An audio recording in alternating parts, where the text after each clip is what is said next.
أيوة. اللهم صل على محمد وعلى آله وصحبه أجمعين.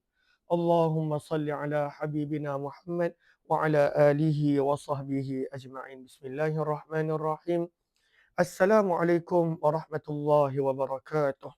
بسم الله، الحمد لله، والصلاة والسلام على حبيب الله نبينا محمد بن عبد الله وعلى آله وصحبه ومن والاه.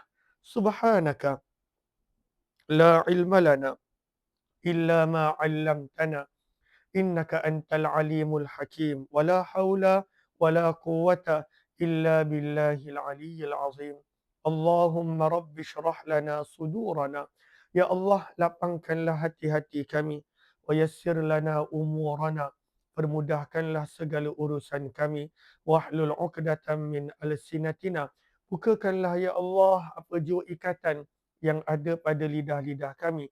Yafqahu aqwalana, agar boleh difahami segala tutur bicara kami. Allahumma faqqihna fid din. Ya Allah, berikanlah kepada kami pemahaman di dalam urusan agama.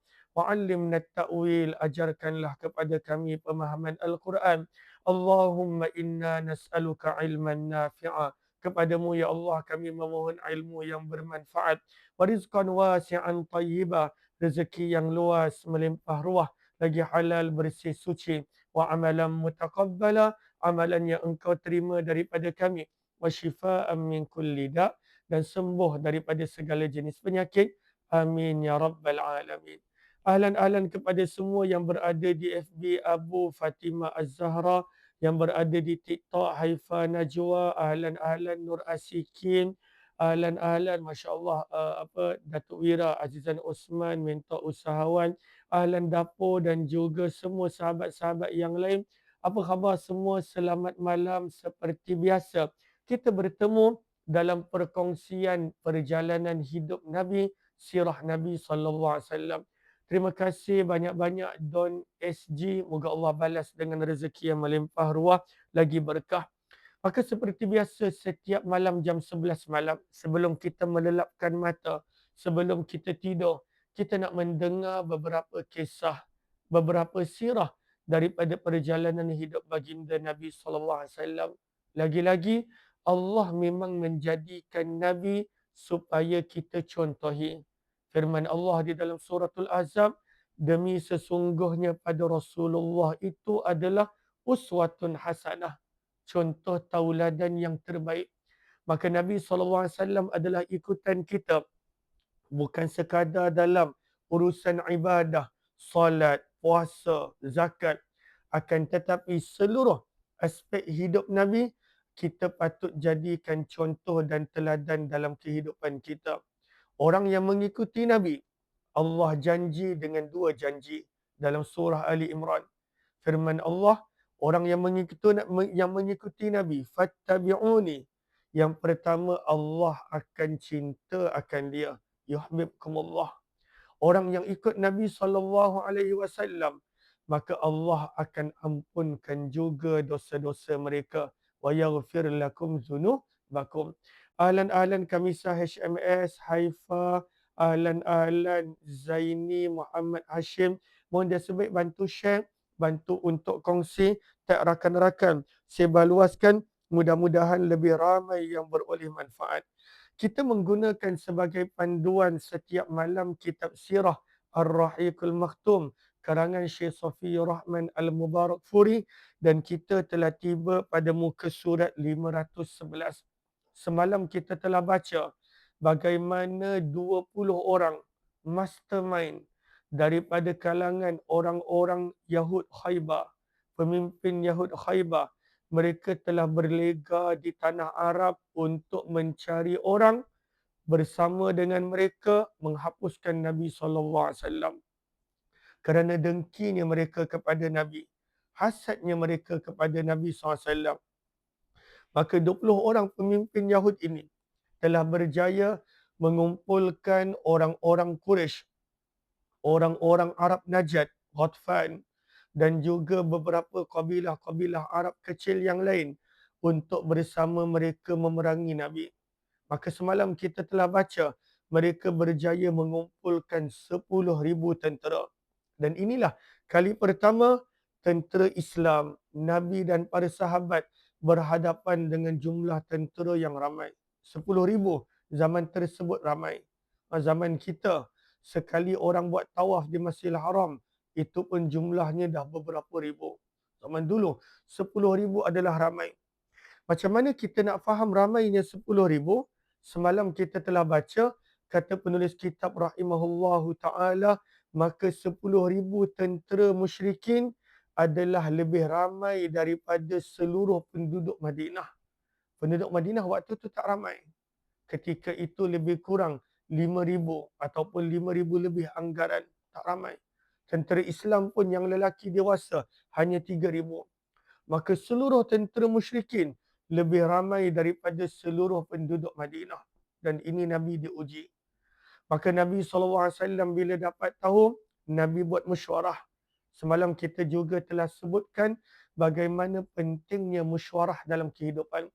Ahlan Ruby 76 Suterawan, terima kasih banyak-banyak. Moga Allah balas dengan rezeki yang melimpah ruah lagi berkah. Al-Fadil Ustaz Kamal, sahabat-sahabat yang nak belajar mengaji, belajar memperbaiki tajwid, maka boleh follow Al-Fadil Ustaz Kamal MT, imam kami di seksyen 13 Shah Alam. Maka boleh belajar mengaji dengan beliau. Nur Asikin, terima kasih banyak-banyak. Moga Allah kurniakan kebaikan dunia dan akhirat. Allahumma salli ala Muhammad wa ala alihi wa sahbihi ajma'in. Maka lama tak buat live. Baru ni saya pergi umrah. Maka saya kalau pergi umrah, saya tak sempat nak buat live. Sebab lain pun tak berapa elok dan kena jaga jemaah. Muka surat 511. Maka Nabi SAW bila bermesyuarah, keputusan yang diambil adalah bertahan dengan menggali parit. Daripada Nabi kita belajar, seorang pemimpin, dia tahu waktu bila nak menyerang dan waktu bila nak bertahan. Ada waktu ofensif, ada waktu defensif. Dia bukanlah waktu tu ikut semangat nak keluar bawa tentera. Maka dalam perang Khandaq dan Ahzab, maka keputusan yang Nabi terima adalah bertahan. Bagaimana nak bertahan? Maka buat kali pertama, Nabi SAW mengambil pandangan Salman Al-Farisi, cara bertahan yang tentera Arab, orang Arab tidak pernah nampak, iaitu menggali parit. Kata penulis kitab, muka surat 511, adakah mudah nak gali parit? Tak mudah tuan-tuan, tak mudah hadirin hadirat, akak-akak, sangat susah. Nabi hanya ada masa 6 hari untuk menggali parit. Sebab Nabi dapat tahu pun bila tentera telah bergerak, musuh telah bergerak. Kata penulis kitab, Rasulullah SAW mengambil keputusan segera untuk melaksanakan cadangan tersebut. Kita daripada semalam kita banyak mendengar perkataan segera. Nabi segera mesyuarah. Nabi segera buat keputusan. Nabi segera bagi arahan. Ini adalah Nabi. Nabi SAW cepat dalam bertindak. Kadang-kala ada orang dia lambat bertindak. Nabi tidak. Nabi cepat. Tapi cepatnya Nabi tidaklah sampai tergopoh-gapah. Ini yang perlu kita faham dan bezakan. Ada orang dia nak cepat tetapi terburu-buru dalam membuat keputusan. Maka itu bukan Nabi. Nabi SAW, bila kita baca dalam sirah, Nabi seorang yang cepat buat keputusan, cepat bermesyuarah, tetapi tidaklah sampai terburu-buru dan tergopoh-gapah. Bahkan dalam hadis Nabi beritahu, terburu-buru, tergopoh-gapah itu datang daripada syaitan. Wal ajalatu minasyaitan. Maka walaupun Nabi cepat buat tindakan, cepat buat keputusan, cepat melakukan sesuatu, akan tetapi Nabi tidaklah sampai terburu-buru. Terburu-buru ini yang kita nak elakkan. Ada orang terburu-buru. Segala perkara terburu-buru. Dalam hadis Nabi memberi teguran, ada orang berdoa pun terburu-buru. Allah tidak terima doa orang yang terburu-buru, tergopoh-gapah. Maka apakah orang yang terburu-buru, tergopoh-gapah dalam berdoa? Sabda Nabi, orang yang mana dia sering berkata, da'autu falam yustajab li. Aku dah doa tapi Allah tak terima. Ini orang yang terburu-buru dalam berdoa. Nabi juga tak suka orang yang terburu-buru nak mengejar rakaat solat berjemaah. Ada dalam hadis riwayat Tirmizi, sabda Nabi, apabila telah didirikan iqamah, maka janganlah kamu datang dalam keadaan berlari. Nabi tak suka. Maka itu tergopoh-gapah, terburu-buru. Tapi laju berbeza. Nabi kalau buat keputusan laju, segera. Tetapi tidaklah sampai tergopoh-gapah dan terburu-buru. Kata penulis kitab, maka dipertanggungjawabkan kepada setiap 10 orang untuk menggali parit seluas 40 hasta. Masya Allah. Maksudnya Nabi dah kira, waktu itu yang ada lelaki 3,000, termasuk orang munafik. 3,000 ini termasuk orang munafik. Maka Madinah dikosongkan. Semua kena berada di Bukit Silak. Tuan-tuan, akak-akak, kalaulah buka Google Map, internet tak stabil. Tengok, internet warna apa? Hijau ke merah? Sebab dia bagi maklumat tak stabil internet. Allahumma salli ala Muhammad wa ala alihi washabihi ajmain. Hijau ya. Okey, kalaulah sangkut-sangkut, saya minta maaf. Maka kalaulah buka Google Map dan kita buka Masjid Nabawi. Masjid Nabawi. Maka katakanlah Masjid Nabawi kan. Bismillah. Angkat ni lah. Okay. Maka katakanlah Masjid Nabawi. Masjid Nabawi. Kiblat ke arah depan. Maka dekat arah belakang, kalau kita menghadap kiblat, arah belakang kanan, maka itu adalah kedudukan Bukit Silak. Tak jauh pun daripada Masjid Nabawi. Sebelah dia. Sebab zaman kita Masjid Nabawi dah besar. Maka apabila kita buka Google Map, kita tengok Masjid Nabawi, maka sebelah belakang Masjid Nabawi, maksudnya depan menghadap kiblat. Depan yang dimaksudkan kiblat, dekat mana orang beratur untuk masuk Raudah, maka itu dipanggil bahagian depan. Dekat mana ada muzium sirah, maka itu bahagian depan, arah kiblat. Maka pada arah belakang, sebelah kanan, kalau kita menghadap kiblat, maka itu adalah kedudukan Bukit Silak. Bukit Silak dekat arah belakang kanan. Kalau buka Google Map, kita boleh nampak Jabal Silak. Sin Lam Ain, Bukit Silak. Maka dekat Bukit Silak itulah parit digali. Dan dalam tempoh 6 hari, berapakah perlu setiap orang gali? Kata penulis kitab, setiap 10 orang kena gali 40 hasta. 40 hasta. 40 hasta tak sikit. 40 hasta. Dia punya lebar 40 hasta. Dan parit tu dalam. Sangat dalam. Saya tak ingat. Sekejap.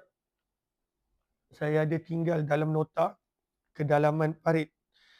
Dekat dalam Telegram Kuliah Umar Aziz pun saya pernah share sebelum ni. Kita ambil daripada kitab peperangan Nabi SAW. Allahumma salli ala Muhammad wa ala alihi washabihi ajma'in. Sekejap, parit Khandaq. Maka parit Khandaq. Bismillah.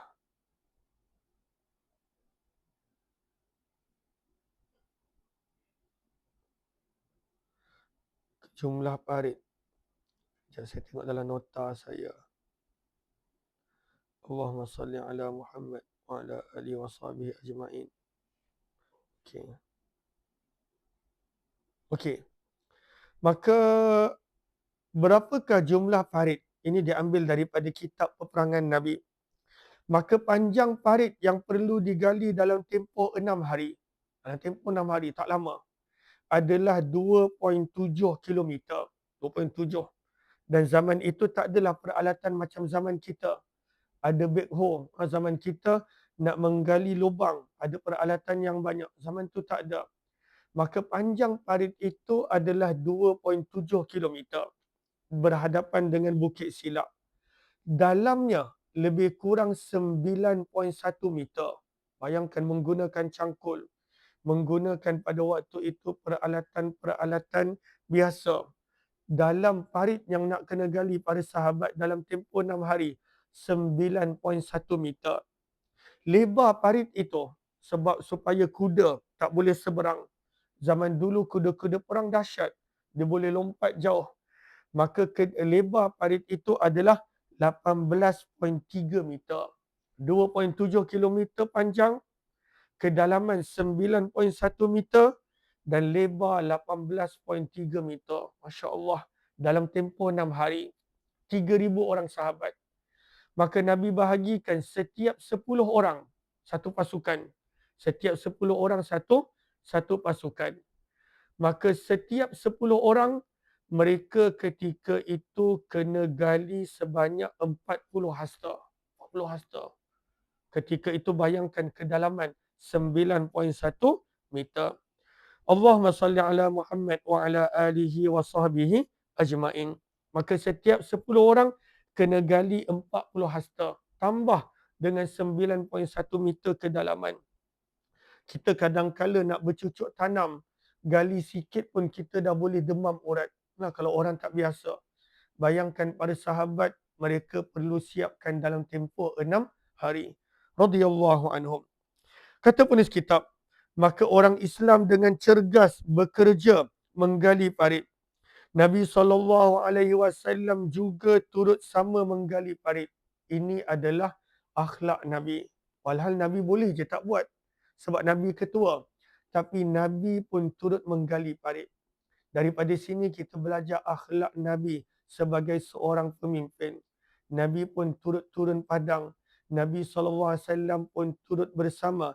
Nabi SAW pun turut menggali parit bersama dengan para sahabat radhiyallahu taala anhum. Dalam hadis riwayat Imam Bukhari, hadis daripada Sahal bin Sa'ad, beliau berkata, semasa bersama Rasulullah menggali parit, maka para sahabat dan kami mengangkut tanah di atas bahu. Sambil itu Nabi SAW menyebut-nyebut, Ya Allah, tiadalah kehidupan yang sebenar melainkan kehidupan akhirat. Maka ampunkanlah orang-orang muhajirin dan ansar.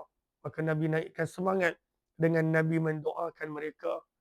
Maka doa Nabi itu berbunyi, Allahumma la aisha illa aishul akhirah.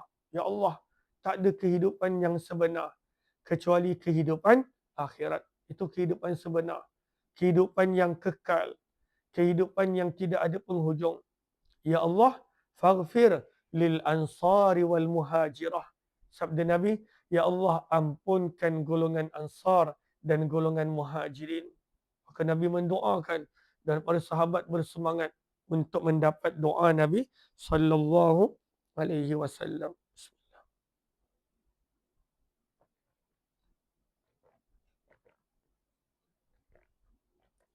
Kata penulis kitab, lalu sebelum kita teruskan, minta maaf, daripada akhlak Nabi kita belajar galakan untuk kita sentiasa mendoakan orang. Lagi-lagi orang yang bantu kita, orang yang menolong kita. Belajar untuk mendoakan orang. Dan bila kita doakan orang, lagi-lagi kalaulah kita doakan orang dalam keadaan orang tu tak tahu, doa secara bizahril ghaib, maka malaikat akan mendoakan doa yang sama untuk kita. Kita kadang-kala terlupa untuk mendoakan orang lain. Walhal kata para ulama tafsir, daripada doa yang kita disuruh baca dalam setiap rakaat solat Al-Fatihah, ihdina, perkataan na, kami, menunjukkan Allah dah mentarbiah kita, mendidik kita untuk tidak doa untuk diri kita semata-mata. Doakan juga untuk orang lain. Maka Nabi SAW suka mendoakan para sahabat kerana nak menjadikan para sahabat bersemangat. Kita pun begitu. Kena rajin mendoakan anak kita. Rajin mendoakan orang yang tolong dan bantu kita. Maka para sahabat pun bersemangat. Muka surat 511 perenggan terakhir. Kitab Ar-Rahiqul Maktum. Diriwayatkan daripada Anas bin Malik radhiyallahu anhu. Nabi SAW telah keluar untuk menggali parit. Nabi keluar nak menggali parit. Sebab hanya ada masa 6 hari. Kita dah sebut tadi panjangnya. Terima kasih banyak-banyak suterawan untuk gift. Moga Allah balas dengan rezeki yang melimpah ruah lagi berkah. Ahlan-ahlan di FB Nur Hafizah Fatimah Abu dan juga sahabat-sahabat yang lain, Ruby 76 dan juga sahabat-sahabat yang lain. Allahumma salli ala. Ada yang doa tak baik bila ada orang sakit. Maka itu bahagian masing-masing. Itu bahagian masing-masing kan. Kalaulah ada mendoakan untuk orang yang tak baik, maka taklah digalakkan begitu. Walaupun kalaulah contoh ada orang menganiaya kita, kita nak mendoakan yang tak baik, itu adalah terpulang pada kita. Sebab Nabi pun pernah mendoakan kehancuran kepada orang-orang yang telah mengkhianati Nabi dan para sahabat daripada kumpulan Ra'il Zakwan. Tapi kebanyakan waktu Nabi SAW mendoakan yang baik-baik. Kebanyakan waktu. Allahumma salli ala Muhammad wa ala alihi washabihi ajma'in. Maka Nabi SAW kata Anas bin Malik, satu pagi Nabi keluar untuk menggali parit. Nabi punya seronok. Kenapa? Nabi dah dapati orang-orang muhajirin dan ansar daripada awal pagi. Waktu itu dingin. Waktu itu tengah sejuk. Mereka dah mula menggali. Gembira Nabi. Nabi baru keluar. Waktu itu para sahabat dah mula menggali. Ini adalah para sahabat Nabi SAW. Dan tak mudah nak gali parit. Bayangkan 9.1 meter dalam. 18.3 meter lebar. 2.7 kilometer kata para ulama panjang. 6 hari kena siap. Tak mudah. Tak mudah. Maka ada di antara mereka yang menggali berjam-jam sehari. Radhiyallahu ta'ala anhum. Ini kita boleh nampak para sahabat Nabi SAW dan pengorbanan mereka untuk agama Allah Subhanahu wa ta'ala. Kata penulis kitab, mereka tidak memiliki khadam untuk membantu kerja-kerja ini. Masing-masing ketika itu bersendirian menggali. Apabila Nabi SAW melihat keadaan para sahabat yang dah letih, sebab mereka kena gali berjam-jam sepanjang siang sampai malam, dan Nabi melihat mereka kelaparan, baginda Nabi SAW pun bersabda, Ya Allah, sesungguhnya tidak ada kehidupan yang sebenar melainkan kehidupan akhirat. Maka ampunkanlah untuk orang-orang Ansar dan Muhajirin. Maka dalam riwayat yang kedua ini kita belajar para sahabat dan Nabi diuji dengan kelaparan dan keletihan. Tapi nak tak nak kena siapkan juga parit. Nak tak nak. Kita kalaulah kita tengok orang yang menggali parit, kan, ketika mana nak menanam jenazah, sebahagian tempat masih lagi menggunakan kudrat, tak menggunakan peralatan backhoe dan sebagainya. Maka ketika itu tak mudah nak menggali begitu dalam. Maka para sahabat menggali sepanjang siang, bahkan awal pagi, sampailah lewat malam, nak menyiapkan khandak ataupun parit untuk pertahanan umat Islam ketika diserang tentera Ahzab. Maka para sahabat bila mendengar doa Nabi, Ya Allah ampunilah golongan Muhajirin dan Ansar. Maka mereka pun menjawab kata-kata Nabi dengan berkata, kamilah orang yang berjanji setia dengan Muhammad untuk berjihad sampai bila-bila. Alal jihad ma baqina abada. Masya Allah. Para sahabat bila mendengar doa Nabi, dia kata, kami adalah orang yang mana akan bersama dengan Nabi sampai bila-bila. Waktu senang dan juga waktu susah. Ini para sahabat. Para sahabat adalah golongan yang sentiasa bersama dengan Nabi. Sebab itu Imam Bukhari, kita dah pernah kongsikan hadis ini. Imam Bukhari dalam kitab beliau Al-Adabul Mufrad menceritakan perbualan di antara seorang sahabat Nabi yang bernama Miqdad bin Aswad dengan anak murid dia seorang tabi'in. Maka ada seorang tabi'in berkata dengan Miqdad bin Aswad, apabila mendengar cerita-cerita tentang para sahabat Nabi, maka mereka berkata, kami kalaulah hidup pada zaman Nabi, nescaya kami akan buat lebih daripada para sahabat. Ini kata pada tabi'in. Inilah mereka tengah semangat. Cinta Nabi. Kami kalaulah hidup pada zaman Nabi, kami akan buat lebih daripada para sahabat. Maka Miqdad bin Aswad tegur. Beliau berkata, banyak sahaja orang yang hidup sezaman dengan Nabi. Banyak. Abu Jahal pun hidup satu zaman dengan Nabi. Abu Lahab pun hidup satu zaman dengan Nabi. Banyak orang yang hidup sezaman dengan Nabi. Akan tetapi tidak semua orang boleh menjadi sahabat Nabi SAW. Maka apa yang para sahabat dah buat untuk Nabi, tidak mungkin ada orang yang boleh buat lebih daripada para sahabat. Tak mungkin. Tak mungkin. Sebab para sahabat ni waktu senang dengan Nabi, waktu Nabi susah pun bersama dengan Nabi. Mereka utamakan Nabi lebih daripada segala-galanya. Maka ini adalah para sahabat radhiyallahu taala anhum. Maka tidak ada orang yang mampu buat lebih daripada apa yang para sahabat buat kepada Nabi. Kalau waktu bercakap mudah. Kalau waktu bercakap, kami akan buat tu, kami akan buat ni. Namun, tidak akan ada orang mampu buat lebih daripada para sahabat. Apa yang mereka buat untuk Rasulullah. Mereka bagi harta, mereka bagi nyawa, mereka korbankan keluarga untuk Nabi dan juga agama Allah Subhanahu wa taala. Terima kasih banyak-banyak suterawan, Haifa, Masita Jamin, Ummu Qayyim, ahlan-ahlan kepada semua kamisah HMS Fatimah Az-Zahra dan juga semua. Maka kata para sahabat, nahnu alladhi bay'u Muhammada. Bila para sahabat dengar doa Nabi, kami adalah orang yang telah berjanji bertaat setia untuk Nabi SAW. Nahnu alladhi bay'u Muhammada alal jihad ma baqina abada. Kami akan bersama dengan Nabi SAW, berjuang bersama dengan Nabi selama-lamanya selagi mana kami masih hidup dan bernyawa. Maka ini jawapan para sahabat Nabi sallallahu alaihi wasallam. Kata Bara' bin Azib, perenggan seterusnya dalam Sahih Imam Al-Bukhari rahimahullah. Bara' bin Azib radhiyallahu anhu berkata, aku melihat Rasulullah mengangkat tanah ketika galian parit sehingga banyak debu yang melekat pada kulit perut baginda. Tubuh Rasulullah sallallahu alaihi wasallam ketika itu penuh debu. Ini kesungguhan Nabi. Kesungguhan Nabi. Maka Nabi bukanlah macam sebahagian daripada pemimpin, sebahagian kecil. Maka dia hanya datang untuk ambil gambar seolah-olah dia buat kerja. Sebahagian kecil. Ada pemimpin yang betul-betul melakukan pengorbanan. Sebahagian kecil.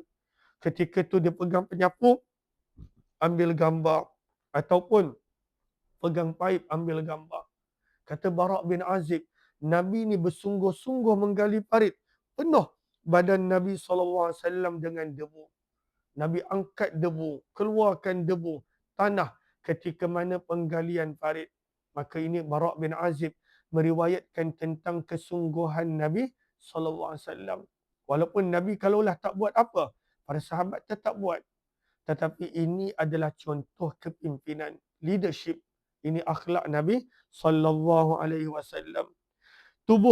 Lalu ketika itu aku dengar Nabi sallallahu alaihi wasallam mendendangkan syair Abdullah bin Rawahah sambil mengangkat tanah dengan kata-kata, ya Allah, kalaulah tidak kerana-Mu, maka tidaklah kami mendapat petunjuk, tidaklah kami bersedekah dan tidak juga kami bersolat, maka turunlah ketenteraman kepada kami, teguhkanlah kaki-kaki kami, dan jadi ketika mana kami bertemu musuh, sesungguhnya musuh mengimpikan kami, jika mereka mahu mencuba kami, kami tidak rela. Maka ini adalah antara syair. Syair ini sebenarnya syair Abdullah bin Rawahah, salah seorang penyair Nabi. Maka Nabi pun bersyair, ya Allah, kalaulah bukan kerana petunjuk Engkau, mahtadaina, maka kami tak ada petunjuk. Wala tasaddaqna, kalaulah tidak kerana petunjuk Engkau, kami tak mampu nak bersedekah. Wala sallaina, kami tak mampu nak solat. Maka semua daripada dengan petunjuk Allah. Dan kalaulah musuh nakkan kami, maka kami bersedia untuk menghadapi musuh. Maka ini adalah syair Nabi sallallahu alaihi wasallam. Maka ini adalah kesungguhan Nabi dan para sahabat menggali parit. Berapa lama parit tu siap? Zaman kita parit tu dah tak ada. Zaman kita parit dah tak ada. Maka dah ditutup, dah menjadi jalan. Masjid 7 pun baru-baru ni kami lalu. Tengah renovasi besar-besaran. Maka parit itu panjangnya 2.7 kilometer kata para ulama sirah, dalamnya 9.1, lebarnya 18.3 dan berapa lama masa diperlukan untuk menggali? 6 hari lebih kurang. Dan para sahabat berjaya siapkan.